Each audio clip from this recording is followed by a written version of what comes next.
আসিফ, আকরাম, সিফাত first year না second year হতে পারে বোধহয়। সো এখন ওরা ওইদিকে আন্দোলন করতেছে, আমি তো এটা সাপোর্ট করি না। প্রথম কথা হচ্ছে যে আমার যে 2018 সালে কোটা সংস্কার আন্দোলন এবং 2019 সালে ডাকসুর ভিপি হওয়া, সেক্ষেত্রে ঢাকা বিশ্ববিদ্যালয়ের শিক্ষার্থীদের তারা ভোট দিয়েছে, তার পাশে ছিল, পাশাপাশি 7 কলেজের শিক্ষার্থীদের অনেক ভূমিকা ছিল। কারণ 2018 সালে যখন আমরা কোটা সংস্কার আন্দোলন ক্ষেত্রে বড় একটা সমর্থনের জায়গা ছিল 7 কলেজের শিক্ষার্থীরা, এবং আবু হানিফ ভাই, মধু ভাই ছিল ঢাকা কলেজের, নাজমুলরা জুনিয়র ছিল ঢাকা কলেজের, নাহিদ ছিল ওর বন্ধু। ওরা ঢাকা কলেজের বা 7 কলেজের শিক্ষার্থীদেরকে সংগঠিত করেছে। এমনকি ডাকসু নির্বাচনে আমরা যখন ক্যাম্পেইন করতে বিভিন্ন হলে যাই, ছাত্রলীগের চরিত্র তো গত 16 বছরের আপনাদের জানাই আছে। একজন নেতার সামনে দিয়েও যদি কোনো একজন শিক্ষার্থী হেঁটে গেছে, নেতার মনে হয়েছে যে এইটা বেয়াদবি করছে, তারে ডাইকা অসম্মানিত করা, গালিগালাজ করা, আবার যদি একটু দাড়ি টাড়ি থাকে, পাঞ্জাবি পরে, তাহলে তারে জামাত শিবির বানাই দেওয়া, অনেক ক্ষেত্রে মারধর করে পুলিশে দেওয়া, এগুলো তো একটা নিত্য নৈমিত্তিক ঘটনা ছিল। তো আমি হলে গিয়েও মানে হচ্ছে হলের যারা শিক্ষার্থী, সন্ধ্যার পর তো ক্যাম্পেইন করতাম হলে, দিনের বেলা হচ্ছে যারা ক্লাস করতে আসতো সবার সাথে। তো সন্ধ্যার পরে আমরা অনেক ক্ষেত্রে আবাসিক হলগুলোতে ক্যাম্পেইন করতাম। সেক্ষেত্রে এখন আমাদের সাথে তো কয়েকজন থাকা লাগে, ঝামেলা টামেলা নানান কারণে। সেই ক্ষেত্রে আবু হানিফ ভাই তখন কবি নজরুল কলেজের ছিল, জাহিদ, 2 জাহিদ, জিএম জাহিদ, একজন জাহিদুল ইসলাম সুমন, এদিকে ওরা ছিল অনেকে, তারা পাশে থাকতো। কারণ হলের শিক্ষার্থীরা আমাদের পেছনে পেছনে হাঁটবে, এইটা যদি ছাত্রলীগের নেতারা দেখতো, তাহলে তো রাতেই তাকে হল থেকে বের করে দিবে, হামলা করবে, হুমকি দিবে, নানা ধরনের একটা সমস্যা। সো ক্যাম্পেইনের ক্ষেত্রে 7 কলেজের শিক্ষার্থীরা আমার সাথেই ছিল। তাই আমি ডাকসুর ভিপি হয়েছি, সেটা পুনর্বহালের দাবিতে আন্দোলন হয়েছে। আর 18 সালের আন্দোলনটা কিন্তু এত সহজ ছিল না। ফেব্রুয়ারির 17 তারিখ থেকে শুরু করে অক্টোবরের 4 তারিখ, প্রায় 8 মাসের অধিক সময় আমাদেরকে আন্দোলন করতে হয়েছে। এবং এই আন্দোলন করতে গিয়ে কয়েকবার একটা চরম মাত্রার আন্দোলনের পরেও যখন আমরা সরকার একটা কালক্ষেপণ করেছে প্রজ্ঞাপন দেয়া নিয়ে, আমাদের দাবি দেওয়া মেনে নেওয়া হবে কি হবে না এগুলো নিয়ে, মাঝখানে আন্দোলন ঝিমিয়ে পড়েছে। আমরা আবার সংবাদ সম্মেলন করেছি, ছোটোখাটো প্রতিক্রিয়া দেখিয়েছি, এবং বেশ কয়েকবার ঢাকা বিশ্ববিদ্যালয়ে, শহীদ মিনারে, রাজশাহী বিশ্ববিদ্যালয়ে, এমনকি 7 কলেজেও অনেকে আন্দোলনের কারণে নানানভাবে নিগৃহীত হয়েছিল। কিন্তু আমরা হাল ছাড়ি নাই, শেষ পর্যন্ত লেগেছিলাম বিধায় একটা সফলতা এসেছিল। এবং এই 24-এও যখন আমরা মনে করেছি আসলে আমাদের রাজনীতির যে এই কোটা সংস্কার আন্দোলন থেকে যে একদল প্রতিবাদী তরুণ বের হয়ে আসলো, যারা একটা রাজনৈতিক প্ল্যাটফর্মও করলো, এবং বাংলাদেশের কনভেনশনাল রাজনীতির বাইরে একটা ছাত্র সংগঠন থেকে একটা মূল দল গঠন করেছে। হয়তো পরিধিটা কতটুকু বিস্তৃত হয়েছে সেই বিতর্কে না গেলেও একটা সম্ভাবনা তো তৈরি করেছে, এটা তো সত্য। সো এই যে আমাদের লিগেসি, সেই লিগেসিটা আউট হয়ে যাবে যদি 2018 সালের এই কোটা ফিরে আসে ব্যবস্থা। যেই কারণেই আমরা সবার সাথে আলাপ করেছি যে কিভাবে এই দাবিতে আবার শিক্ষার্থীদের যৌক্তিক দাবি সেটা নিয়ে আন্দোলন করা যায়। শেষ পর্যন্ত সেই আন্দোলনের মাধ্যমে একটা যুগান্তকারী পরিবর্তন, জাতির মুক্তি এসেছে। কিন্তু সেই মুক্তির পটভূমি রচনা করতে গিয়ে অনেক মানুষ কিন্তু আহত হয়েছে, পঙ্গুত্ব বরণ করেছে, এবং যারা নাফেরার দেশে চলে গেছে সেটা তো আর, এই যে আমাদের আঙ্কেল তো টিচার, উনি কথা বলেছে, তো উনি যেটা বলেছে আসলে স্মৃতিচারণ কিংবা আলাপ আলোচনায় দাবি দেওয়া জানালে তো তার যেটা হারিয়ে গেছে সেটা তো ফিরে পাবে না। কিন্তু তারপরে আমরা যেটা বলছি যে মানে ইতিহাসের বাস্তবতায় আমাদের ভবিষ্যৎকে বিনির্মাণের জন্যই অতীতকে আমাদেরকে স্মরণ করতে হয়। তো আজকে এই জুলাইয়ের পূর্বে তো পরিষ্কার একটা ঘোষণা ছিল যে আমাদের এই ফাঁসিবাদী রাষ্ট্র কাঠামো, এই পুরানো স্বৈরাচারী ব্যবস্থার পরিবর্তন করে আমরা একটা নতুন বাংলাদেশ বিনির্মাণ করতে চাই। যেই কারণে আমরা মনে করি যে আজকে শহীদদের প্রতি সম্মান প্রদর্শন করা হবে, তাদের আত্মত্যাগের মর্যাদা দেওয়া হবে যদি আমরা একটা বাংলাদেশ বিনির্মাণ করতে পারি, যেখানে দল, মত, ধর্মবর্ণ নির্বিশেষে সকল মানুষের অধিকারের একটা নিশ্চয়তা থাকবে। এবং অধিকারের কথা বলতে গিয়ে কোনো মানুষ রাষ্ট্রের দ্বারা নিগৃহীত হবে না, নিষ্পেষিত হবে না, অত্যাচারিত হবে না। আপনারা দেখেছিলেন যে আমি 19শে জুলাই শুক্রবার দিন রাতে 20 তারিখ পড়ে গেছি, গ্রেপ্তার হয়েছিলাম। আমাকে আপনাদের এই পুরান ঢাকার যে কোর্টে তোলা হয়েছিল, মানে অনেক মানুষ, আমি রিমান্ডে যখন ছিলাম ওইখানে অনেক বড় বড় নেতারা রাজনৈতিক দলের ছিলেন, অনেকের মধ্যে হতাশার ছাপ, অনেকের টেনশন, স্বাভাবিকভাবে এটা থাকা, এটাই বাস্তবতা। কিন্তু আমাকে যে কয়েকবার কোর্টে তুলেছে, আমরা প্রিজন ভ্যানের জানালার ফাঁক দিয়ে আমরা স্লোগান তুলেছি। আমি দেখেছি এইদিকে গলিতে মানুষ দু একজন আসতেছে, আবার স্লোগান শুনে কিছু মানুষ আসে।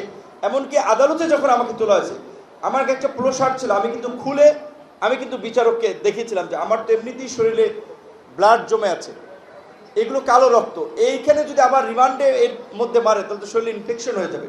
তো কাজে অ্যাটলিস্ট রিমান্ড দিলে আমাকে আরও কয়েকদিন পরে দেন। কিন্তু আপনি দেখেছেন ওনাদের প্রতি যে ওহি ছিল, এই আন্দোলনে যাকেই গ্রেপ্তার করা হয়েছে জামিন না দেওয়া এবং প্রত্যেককে রিমান্ড দেওয়া, উনি শুনেন নাই। আমি কিন্তু ওইখানে যারা আইনজীবী ছিলেন তারা জানেন, আমি কিন্তু আঙ্গুল ঝুলিয়ে বলেছিলাম যে এই ফ্যাসিবাদী বিচার ব্যবস্থার জন্য আপনিও কিন্তু দায়ী থাকবেন। বাংলাদেশের পরিবর্তন হবে, আপনাদেরকে কিন্তু এর জন্য জবাবদিহি করতে হবে। সেজন্য আমাকে আবার রিমান্ডে চোখ বেঁধে তো বলা যায় না কে জিজ্ঞাসাবাদ করতেছে, কে মারতেছে। আমাকে আবার গালি দিয়ে বলেছিল যে তোর তো মানে বিষ মরে নাই, তুই আবার বিচারককে শালা হুমকি দেস, মানে এরকম একটা কথা বলছিল। আমি বলছি হুমকি না, যেটা যৌক্তিক বলেছি। ভাই আপনি দেখেন টুডে টুমোর তো চেঞ্জ হবে, আমি তো অন্যায় কিছু বলি নাই। এমনকি যখন 1 আগস্ট আমাকে দ্বিতীয় দফার রিমান্ড শেষে কোর্টে তোলা হয়, তখন সাংবাদিকরা অনেকে বলছিল ভাই আন্দোলন ঝিমিয়ে পড়ছে, কিছু বলেন, আপনারা বলে একটু চাঙ্গা হতে পারে। তখন আসলে এত চিন্তা ভাবনা পরিকল্পনা না করে এই আপনার সিঁড়ি লিফট দিয়ে উপরে ওঠার সময় আমি বলেছিলাম যে 90% পতন হয়ে গেছে, শিল্পী, কবি, সাহিত্যিক সকলকে মিলে রাজপথে থাকতে হবে। কারণ পৃথিবীর ইতিহাসে কোনো গণ আন্দোলন পেশাজীবীদের অংশগ্রহণ, বিশেষ করে বিভিন্ন শ্রেণী পেশার মানুষের সম্পৃক্ততা ছাড়া সফল হয় নাই। এবং এই আন্দোলনও কিন্তু শেষ দিকে যখন সমস্ত শ্রেণী পেশার মানুষ যুক্ত হয়েছে তখন এটা সফল হয়েছে। এখন প্রশ্ন হচ্ছে তাহলে সবাই মিলে নেমেছিল যে একটা পরিবর্তনের বাংলাদেশ বিনির্মাণের জন্য, সেই বাংলাদেশ হবে কিনা? এই 11 মাসে কি হয়েছে? এটা ঠিক যে একদিকে আমরা একটা বড় ধাক্কা বা হতাশার জায়গা আছে, কারণ আমাদের যে বর্তমান সরকার প্রধান, হেড অফ দ্য গভর্নমেন্ট, তার যে বিশ্বব্যাপী একটা খ্যাতি, পরিচিতি, আমরা ভেবেছিলাম আসলে এরকম একটা সরকার প্রধান আমাদেরকে অনন্য উচ্চতায় আমাদের দেশ এবং রাষ্ট্রকে নিয়ে যাবে। ওই তুলনায় আমরা খুব বেশি পরিবর্তন দেখি নাই। আমি ঐক্যমত্য কমিশনে যাই, সেখানে সরকার এবং রাষ্ট্র ব্যবস্থার বেশ কিছু পরিবর্তন নিয়ে আলোচনা হচ্ছে, কিন্তু জানি না নির্বাচনী ব্যবস্থাটার পরিবর্তন হবে কিনা। কিন্তু আমি মনে করি নির্বাচনী ব্যবস্থার সংস্কার ছাড়া রাষ্ট্র সংস্কার অর্থবহ হবে না। নির্বাচনী ব্যবস্থা সংস্কারটা কি? আমরা বলছিলাম যে বাংলাদেশে দেখা যায় 91-এ বিএনপি সরকার গঠন করেছে 31% ভোট পেয়ে, তার নিকটবর্তী প্রতিদ্বন্দ্বী দল ছিল আওয়ামী লীগ, 30% ভোট পেয়েছে। 2001 সালে বিএনপি 41% ভোট পেয়ে সরকার গঠন করেছে এবং তার নিকটবর্তী দল আওয়ামী লীগ সম্ভবত 40-এর কাছাকাছি ভোট পেয়েছিল। তাহলে দেখা গেছে 2-1%, 1.5%, 0.5% ভোটের ডিফারেন্সে একজনের সরকার গঠন করছে এবং তার পুরো শাসনকালে বিরোধী দলের বিরোধী মতের ভয়েসের কোনো গুরুত্ব থাকে না। যেই কারণে আমরা বলেছিলাম যে সংসদে যেন সকল দলের একটা প্রতিনিধিত্ব থাকে এবং একটা কার্যকর ভারসাম্যপূর্ণ সংসদ যেন হয়, সেজন্য প্রপোর্শনেট বা আনুপাতিক হারে নির্বাচন হলে এই একদলীয় আধিপত্য কিছুটা কমবে। এখন সেখানে অনেক দল বিরোধিতা করছে, এগ্রি হচ্ছে না, ডিসএগ্রি হচ্ছে। তো সেক্ষেত্রে আমাদের প্রস্তাব ছিল পুরো ইলেকশন বা নির্বাচনী প্রক্রিয়া প্রপোর্শনেট না হলেও অর্ধেক আমরা প্রপোর্শনেটে যেতে পারি, কিংবা এখন যে বাই ক্যামেরাল পার্লামেন্ট বা দ্বিকক্ষ বিশিষ্ট পার্লামেন্টের আলোচনা হচ্ছে, সেখানে আমরা উচ্চ কক্ষে আমরা রাজনৈতিক দলগুলোর প্রাপ্ত ভোটের অনুপাতে প্রতিনিধিত্ব আমরা নিশ্চিত করতে পারি। তাহলে হচ্ছে কি এই আপার হাউসে বিভিন্ন শ্রেণী পেশার মানুষের একটা প্রতিনিধিত্ব থাকবে এবং পার্লামেন্টে একটা ভারসাম্য থাকবে। এবং সবচেয়ে দুর্ভাগ্য এবং দুঃখজনক হচ্ছে, আপনারা দেখেছেন সংসদ সদস্যরা রিডিং পড়তে পারে না, এইরকম সংসদ সদস্য দেখেছেন না? আমি আমতা করতেছি, মানে রিডিংটা পড়তে পারতেছে না। তো সংসদ সদস্য, পার্লামেন্ট মানে তো ল মেকার, তাদের যদি এই দুর্গতি হয় দেশের কোন গতি হবে? যেই কারণে আমরা বলছিলাম যে কিছু কোয়ালিফাইড পার্লামেন্টারিয়ান তৈরি করার জন্য হলেও বাংলাদেশের মতো থার্ড ওয়ার্ল্ডে এই আপার হাউসের ধারণাটা আমাদেরকে একটা অনন্য উচ্চতায় ভবিষ্যতে নিতে পারবে। এখন সেখানে প্রধান দু একটি দল সহ অনেকে এগ্রি করতেছে না, সেই কারণে সেটা হয় কিনা আমরা জানি না। তো এই কারণে আমি বলছি যে যদি নির্বাচনী ব্যবস্থার সংস্কার না হয় রাষ্ট্র সংস্কার কার্যত অর্থবহ হবে না। আরেকটা বিষয় আমি আপনাদের সাথে শেয়ার করতে চাই, এই কারণে যে আমি আপনাদের উত্তরসূরি ছাত্র আন্দোলন থেকে রাজনীতি এসেছি এবং আমাদের যে রাজনীতিতে উত্থানের যে জায়গাটা ছাত্র আন্দোলন, কোটা সংস্কার আন্দোলন, আমরা সরকারি চাকরিতে নিয়োগের স্বচ্ছতা চেয়েছিলাম। সরকারি চাকরিতে আমরা একটা ট্রান্সপারেন্ট ওয়েতে নিয়োগ চেয়েছিলাম। তো সেই কারণে আমরা এই জাতীয় ঐক্যমত্যের কমিশনে সাংবিধানিক ও সংবিধিবদ্ধ প্রতিষ্ঠানের নিয়োগ, বিশেষ কিছু প্রতিষ্ঠানের নিয়োগ যেখানে সরকারি দল বিরোধী দল এরকম একটা মিক্স আপনার টিম থাকবে, যে যারা এই কমিশনে নিয়োগগুলো নিশ্চিত করবে। তার মধ্যে একটা ছিল পিএসসি বা সরকারি কর্ম কমিশন। এখন ধরেন অনেক দল এখানে চাবে না যে পিএসসির নিয়োগটা নিউট্রাল কিছু ব্যক্তিদের সমন্বয় হয়, কারণ তাহলে অনেকে চিন্তা করতেছে যে আমরা তো আপকামিং পাওয়ার পার্টি, তাহলে আমাদের তো পিএসসির যে লোক থাকতে হবে, আমাদের ছেলেপেলেদেরকে কিছু চাকরিতে এম্পাওয়ার করতে হবে। তাহলে যেই বৈষম্যের বিরুদ্ধে আন্দোলন করলাম 18 সালে 24-এ, এবং ওই বৈষম্যকে কেন্দ্র করেই একটা 1.5 দশকের রেজিমের পতন হয়ে গেল। আবার যদি আমরা সেই সিস্টেমকে জিয়ে রাখতে চাই, তো এর মধ্যে দিয়ে তো একটা প্রমাণিত যে আমরা তরুণদের কথা বলছি, বৈষম্য নিরসনের কথা বলছি, কিন্তু কার্যত মনে মনে আমরা তাদের সাথে প্রতারণা করছি। আমরা একটা গণতান্ত্রিক নতুন বাংলাদেশ বিনির্মাণের কথা বলছি, মানে ওই যেটা বলে আর কি, মুখে শেখ ফরিদ বগলে ঈদ, মুখে গণতন্ত্র সংস্কারের কথা বলছি, অন্তরে স্বৈরতন্ত্র কর্তৃত্ববাদ ধারণ করে। আমরা বারবার বলছি যে আমরা তো বলছিলাম যে এখনো যেটা বলছি যে ফ্যাসিবাদের রাজনীতি যেন আর ফিরে না আসে, সেজন্য আমাদের জুলাইয়ের আন্দোলনকারী যোদ্ধাদেরকে জাগ্রত থাকতে হবে। আমাদের ওই আপনার ইউনিটি ইন ডাইভার্সিফাই, মানে হচ্ছে ওই বৈচিত্র্যের মধ্যে ঐক্য আনা, সেই জায়গাতে বলছে আমাদের রাজনৈতিক ভিন্নতা থাকবে। এখানে যেমন বিভিন্ন ছাত্র সংগঠনের নেতৃবৃন্দ এসে বক্তব্য রেখেছে, এইটা হচ্ছে নতুন বাংলাদেশের প্রতিচ্ছবি। আমরা এটা চাই যে আমাদের ভিন্নতা থাকবে, মত পথের পার্থক্য থাকবে, কিন্তু মৌলিক জায়গায় শিক্ষার্থীরা শিক্ষা প্রতিষ্ঠান তথা দেশ জাতির বৃহত্তর স্বার্থে তারা অভিন্ন চিন্তায় থাকবে। সো সেই জায়গা থেকে আমরা বলছি যে যদি আমরা নির্বাচন, আমরা একটা স্বাধীন বিচার বিভাগ, আমরা একটা স্বাধীন দুর্নীতি দমন কমিশন, এই রকমের কিছু প্রতিষ্ঠান যদি গড়ে তুলতে না পারি, তাহলে তো আমরা রাষ্ট্র পুনর্গঠন করতে পারবো না। একটা রাষ্ট্র টিকে থাকে কিছু প্রতিষ্ঠানের উপরে বেস করে। মার্কিন যুক্তরাষ্ট্রে দেখেছেন, আপনার বাইডেন যখন প্রেসিডেন্ট ছিলেন, তার ছেলে সে প্রেসিডেন্ট থাকা অবস্থায় কোর্ট তাকে সম্ভবত অস্ত্রনাথনী মাদক মামলায় দোষী সাব্যস্ত করেছিল। সো ওইখানে প্রতিষ্ঠান আছে, প্রতিষ্ঠানকে কেউ ম্যানিপুলেট করতে পারে না। এমনকি ট্রাম্পের সেকেন্ড ইলেকশনে সে যখন হেরে গিয়েছিল, তখন সে পাগলামি করেছিল যে সে আপনার ক্ষমতা ছাড়বে না। ক্যাপিটাল হিলে তার সমর্থকরা আমেরিকার 200 বছরের গণতন্ত্রের ইতিহাসে জঘন্য ঘটনা ঘটিয়েছিল, বাংলাদেশের রাজনীতির মতো মারামারি ভাঙচুর এই সেই। সেখানে তখন আমরা দেখলাম যে আমেরিকার যারা 3 বাহিনী প্রধান, তারা পরিষ্কারভাবেই বলেছিল যে আমরা কোনো রাজা রানীকে সুরক্ষা দেওয়ার জন্য আমরা শপথ নিই, আমরা আমেরিকার সংবিধানকে সমুন্নত রাখা, আমেরিকার জনগণকে, আমেরিকার মূল্যবোধকে প্রোটেক্ট করার জন্য আমরা ওথ নিয়েছি। এবং এইটা বলে তারা ট্রাম্পকে একটা সিগন্যাল দিয়েছিল যে সমস্ত পাগলামি ছাড়েন। তো আমাদের দেশের আমরা দেখি যে সেনাবাহিনী বাংলাদেশের অনেকগুলো সংকটে যেমন সাহসী ভূমিকা রেখেছে, আবার এই সেনাবাহিনীর ভূমিকার কারণে বাংলাদেশের রাজনীতি করাপ্টেড হয়েছে, পলিউটেড হয়েছে, এবং বিভিন্ন সময় তারা হস্তক্ষেপ করেছে। পুলিশকে প্রত্যেক সরকার, এরশাদের আমলেও পুলিশকে গালি দিত যে এরশাদের পেটোয়া বাহিনী, খালেদা জিয়ার আমলে বলতো খালেদা জিয়ার পেটোয়া বাহিনী, শেখ হাসিনার আমলে বলতো শেখ হাসিনার পেটোয়া বাহিনী। এখন বলতেছে, ধরেন আমরা বলতেছি না, যারা সমালোচনা করেছে ইউনূসের পেটোয়া বাহিনী। তাহলে পুলিশ একটা রাষ্ট্রীয় বাহিনী, কেন পুলিশকে এই গালি শুনতে হবে? সেই কারণে আমরা বলছি যে পুলিশ সহ জনপ্রশাসনের প্রমোশন এবং পদোন্নতি রাজনৈতিক বিবেচনায় হওয়ায় তারা পলিটিসাইজ হয়, তারা পলিটিক্যাল টুল হিসেবে ব্যবহৃত হয়।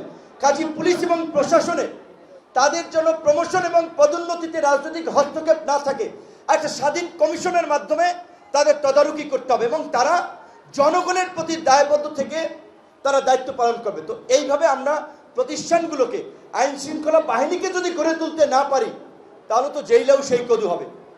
তো সেই কারণে আমি আজকের এই কবি নজরুল কলেজের এই আলোচনা থেকে আমি জাস্ট একটা কথা আপনাদেরকে বলতে চাই। আপনারা আমাদের সামনে তরুণ বন্ধুরা আছেন।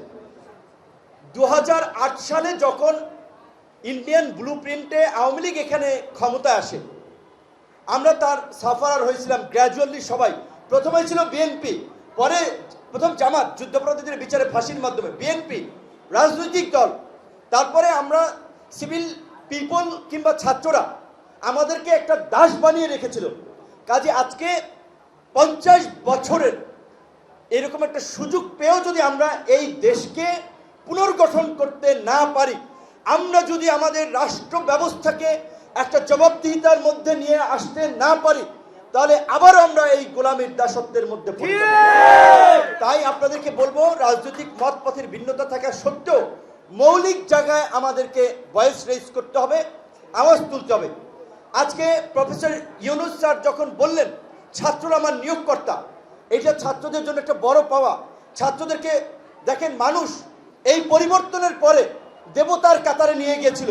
টিএসসিতে যখন ফেনীর বন্যার জন্য ফান্ড রেইজ করা হয়েছিল, আপনারা দেখেছেন একজনের মা মারা গেছে, ব্যাংকের মাটির ব্যাংকে টাকা রেখেছিল, ওইটা ভাঙ্গে ওইখানে দিয়েছে।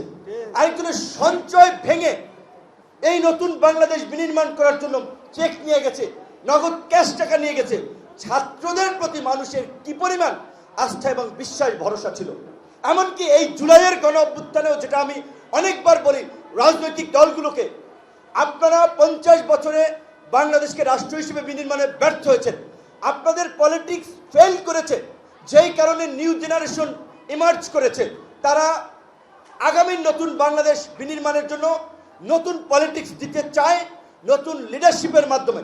সেই কারণে আমরা রাষ্ট্র ব্যবস্থার পরিবর্তনের কথা বলছি। সো সেই তরুণদের বিরুদ্ধে এখন যে সমস্ত অভিযোগগুলো আসছে, চাঁদাবাজি, তদবির, তারপরে একেবারে সেফ উমামা এই বৈষম্য বিরোধী আন্দোলনের সে বামধারা রাজনীতি করতো। I know her very well from Dhaka university. যখন আমরা ওই অ্যাক্টিভিজম করি তখন ওরা জুনিয়র, চিনি। নাজমুল ঢাকা কলেজের শিক্ষার্থী। আমি ঢাকা কলেজের সেদিন প্রোগ্রামে বলেছিলাম, ও যদি ঢাকা কলেজের না হয়ে ঢাকা বিশ্ববিদ্যালয়ের হতো তাহলে ও আপনার উপদেষ্টা হয়ে যেত। তার কন্ট্রিবিউশন আছে। সরি, যদি আমি বিশ্ববিদ্যালয়ের ছাত্র, কিন্তু আমি ব্যক্তিগতভাবে এটাকে খুব হেট করি। একটা হচ্ছে প্রাতিষ্ঠানিক ইজম, আর একটা হচ্ছে আঞ্চলিক ইজম। যেমন আমার বাড়ি পটুয়াখালী, বাট আমার কোনো এটার ফিলিংস নাই যে বরিশালের লোক আসেন একসাথে গল্প করি, খাই, একটু কোরাম করি, ইজম করি। আমি ঢাকা বিশ্ববিদ্যালয়ের ছাত্র, ঢাকা বিশ্ববিদ্যালয়ের ছাত্রদের নিয়ে কোরাম, বিকজ আমার তো দায়িত্ব সবার। আমি রাজনীতি করি, সব অঞ্চলের মানুষকে নিয়ে আমি রাজনীতি করি। আমি ছাত্র নেতা, ছাত্র প্রতিনিধি হিসেবে যখন দায়িত্ব শেষ করেছি, আমি সবার প্রতি সমান নজর দিয়ে আমরা কাজ করতে চাই। কারণ আমি আঞ্চলিকতাকে এবং ইজমকে আমি লাইক করি না ব্যক্তিগতভাবে, অনেকে এনজয় করে, সেটা ডিফারেন্ট বিষয়। সো আমি যেটা বলছি, ঢাকা বিশ্ববিদ্যালয়ের আমাদের অনেকের মধ্যে এই সুপিরিয়র মনোভাবটা আছে। যে কারণে যে বলছি, এই মুভমেন্টে অন্য প্রতিষ্ঠানের ছাত্রদের অনেকের রোল ছিল, কিন্তু সেটা আসলে পরিস্থিতির কারণে আমরা দেখছি খুব বেশি সামনে আসে নাই। এমনকি আমি আপনাদেরকে বলছি যে আমি লাস্ট যে প্রধান উপদেষ্টার সাথে আমাদের যে মিটিং হয়েছে রাজনৈতিক দলগুলোর, সেই সময় আমি বলেছি, স্যার আপনি শুধুমাত্র বৈষম্য বিরোধী কিংবা এনসিপির কিছু ছাত্রদের লেন্স দিয়ে পুরো ছাত্র সমাজকে দেখবেন। এই আন্দোলনে ছাত্র দল, ছাত্র শিবির, অধিকার পরিষদ, ছাত্র ফেডারেশন, ছাত্র ইউনিয়ন, বাম ডান অনেকগুলো ছাত্র সংগঠন আছে। তারা সুসংগঠিতভাবে রোল প্লে করেছে, অন্যদেরকে এনকারেজ করেছে, উৎসাহিত করেছে। সো আপনি এই সমস্ত ছাত্র সংগঠনের নেতাদের নিয়ে একটা চায়ের দাওয়াত দেন, ওরা খুব খুশি হবে। আপনি তো বাইরের দেশে যান, বিভিন্ন বিশ্ববিদ্যালয়ে লেকচার দেন 3.0 উপরে, ইকোনমিক্সের উপরে, সোশ্যাল বিজনেস, তারা আপনার সাথে ইন্টারেকশন করে এবং তারা ভালো লাগে। তো আমাদের দেশের তরুণরা, যেই তরুণরা একটা রেজিমের পতন ঘটিয়ে বাংলাদেশকে পরিবর্তনের স্বপ্ন দেখছে, আপনি এই তরুণদের সাথে একটা সেশন করেন। আমি এর আগেরও আমাদের যখন ডায়লগ হয়েছিল সেখানেও সেম কথা বলেছিলাম, কিন্তু আই ওয়াজ ভেরি কি বলবেন ডিসঅ্যাপয়েন্টেড যে আমি দেখি নাই যে স্যার ছাত্রদেরকে ডাকছেন, স্যারের কাছে যাচ্ছেন শুধুমাত্র ওই গুটি কয়েক ছাত্র নেতারা। আমি পরিষ্কারভাবে বলছিলাম ওদের লেন্স দিয়ে আপনি সবাইকে দেখেন না, বিকজ সেই সময়ে আমাদের লক্ষ্য ছিল অভিন্ন, হাসিনার পতন, ফেসিবাদের কবর রচনা করা। সবাই ওই লক্ষ্যকে হিট করেছে, রাস্তায় নেমেছে। বাট এখন সবাই যার যার অর্গানাইজেশন, আদর্শ, কর্মসূচি নিয়ে রাজনীতি করছে। সুতরাং আপনি সবাইকে ডাকেন, তো আশা করি হয়তো সামনে আসতে পারে। তো সর্বশেষ যেই কথাটি বলতে চাই, আপনারা জানেন যে জুলাই সনদের কথা বলা হচ্ছে, অনেকে বলছি কিন্তু আমরা জানি না জুলাই সনদটা কি বা জুলাইয়ের ঘোষণাপত্রটা কি। লাইক সিটিজেন চার্টারের মতো রাষ্ট্রের বেসিক কিছু রিফর্মের প্রশ্নে আমাদের একটা সোশ্যাল কন্ট্রাক্ট বা সামাজিক চুক্তি, যেই চুক্তি সমস্ত রাজনৈতিক দলগুলো পরবর্তী সরকার মেনে চলবে, যেই চুক্তির মাধ্যমে আমাদের নাগরিকদের স্বাধীনতা, স্বকীয়তা, অধিকার, স্বাধীনতা, সার্বভৌমত্বকে সুরক্ষা দেওয়া হবে। এবং ভবিষ্যতে যেই ফ্যাসিবাদের বিরুদ্ধে আমরা লড়াই করলাম, সেই ফ্যাসিবাদ যেন গড়ে না উঠে তার একটা কমিটমেন্ট থাকবে সেই চুক্তিতে, যেখানে সব পলিটিক্যাল পার্টিস সিগনেটরি হবে। তো এই সনদটা আশা করি জুলাইয়ের শেষে হলেও অন্তত বা 5ই অগস্টের আগে ঘোষণা হবে। এবং আপনাদেরকে সর্বশেষ এটাই বলতে চাই, আপনারা যেমন আন্দোলনের স্লোগান দিয়েছিলেন দেশটা কারো বাপের না, এটা মাথায় রেখে আগামী তো সরকার গঠন করলেও দেশটা কারো বাপের না, দেশটা আমার, আপনার, আমাদের সকলের। সুতরাং এই দেশের ভালো মন্দ ভবিষ্যৎ নিয়ে আমাদের সকলকেই ভাবতে হবে।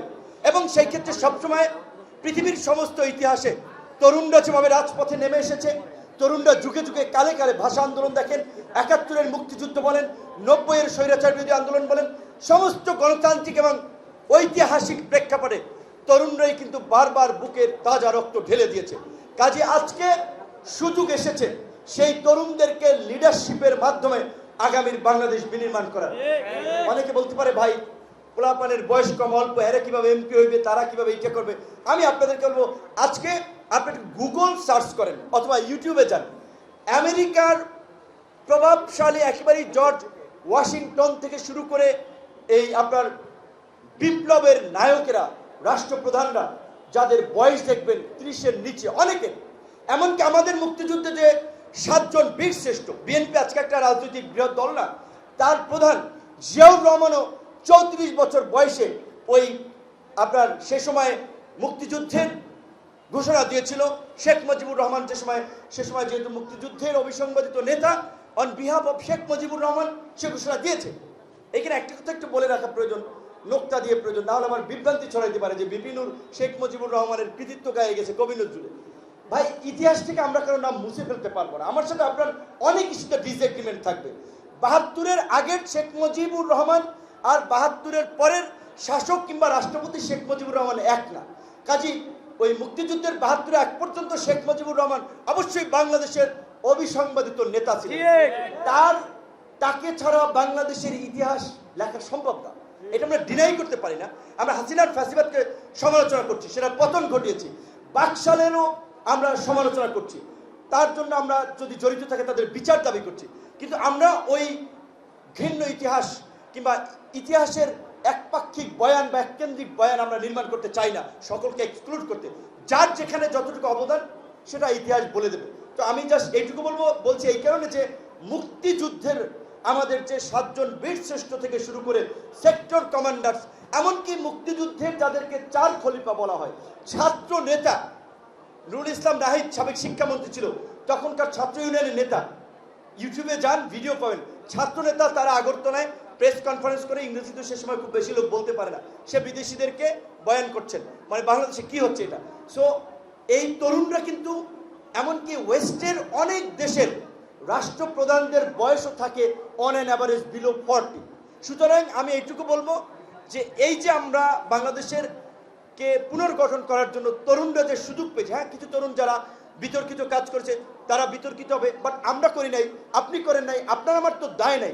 সুতরাং আমরা আমাদের চেষ্টাটা করি অন্তত এই বাংলাদেশকে একটা পজিটিভ দিকে নিয়ে যেতে, একটা পজিটিভ ডাইরেকশনে পরিচালিত করতে।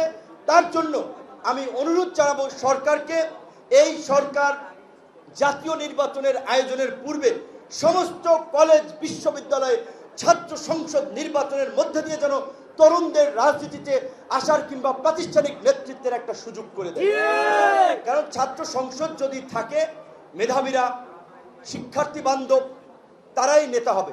কিন্তু ছাত্র সংসদ যদি না থাকে, তাহলে ওই হুন্ডাওয়ালারা, গুন্ডাওয়ালারাই ছাত্র রাজনীতি নিয়ন্ত্রণ করবে। সরি, কেউ নেগেটিভ ভাবে নেন না, ওই নেতাদের এরকম ক্যারেক্টার থাকে। সুতরাং আমরা ওই গুন্ডাওয়ালার ছাত্র রাজনীতির নামে অপরাজনীতির আমরা পরিবর্তন চাই। এটা জুলাইয়ের অঙ্গীকার। আপনারা সবাই ভালো থাকবেন। অনেক ফাউন্ডেশন গঠন করেছে শহীদ জিয়াদের নামে। আচ্ছা, তোমরা ডিক্লেয়ার করো। আপনাদেরকে অনেক ধন্যবাদ। একটা ব্যাকওয়ার্ড টাইমে, আসলে লাঞ্চের টাইমও না, এর আগেও না, অনেকক্ষণ আই থিঙ্ক বক্তব্য শুনেছে। লং বক্তব্য শোনা বোরিং। মাঝখানে একটু যদি ভেরিয়েশন হয়, কেউ একটা কবিতা অন্য ধাঁচে একটু মানুষকে পড়তে পারে, তাহলে একটু অ্যাটেনশন থাকে। তো যাই হোক, তারপরেও অনেক ধন্যবাদ। অনেকক্ষণ আপনারা কষ্ট করেছেন। এখন বাকিটা যত দ্রুত তোমরা শেষ করতে পারো।